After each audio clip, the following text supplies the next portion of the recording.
Brian Markham mixing the hits on the postgame edition of Friday Night Thunder.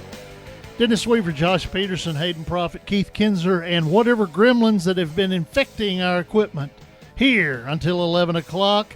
Tonight, Giles County had their hands full with Cascade. It was homecoming at Giles County. Wade Neeley, he saw it all, and he reports live from WKSR. Wade, welcome into the show. Good evening, Weave. Glad to be with you guys after a 1 week respite. Giles County back on the call tonight as the Cats pick up a win on homecoming. It was a tough night. Cascade played well. I think I have this on the scoreboard as the game was at Cascade. But if I'm correct, wasn't it homecoming at Giles County tonight? It was Giles County's homecoming. They have played their first game of the season at home, and then they were on the road for 3 straight weeks. So it was much needed and much deserved homecoming for Giles County. But Cascade was certainly not your traditional homecoming fodder, as the champions played remarkably well. Even had a lead late in the third quarter before Giles County not only captured a lead, then they wound up scoring 14 unanswered on top of that, and they wound up with a 38-24 victory.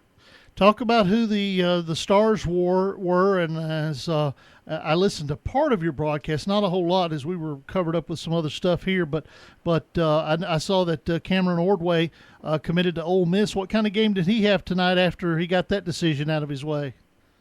Cam had, by his standards, a decent night.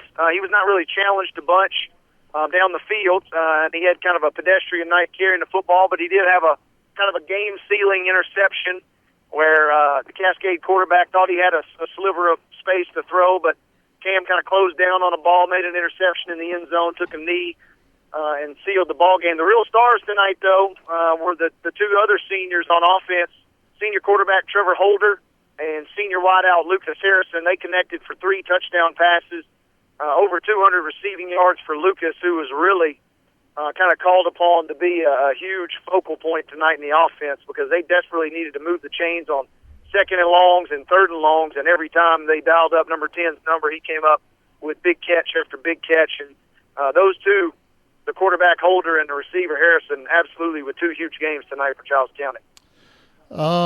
Wade, we appreciate you being with us. I know you've been spread a little thin here this fall, and I know Coach Smith was glad to get you back in the booth. I'm not looking at my schedule right now. Who has Giles County got next week? Giles County, they're going to close out their unofficial 8 AAA tour next week. They're going to take on the Shelbyville Golden Eagles. So that should be a fun contest up in Shelbyville.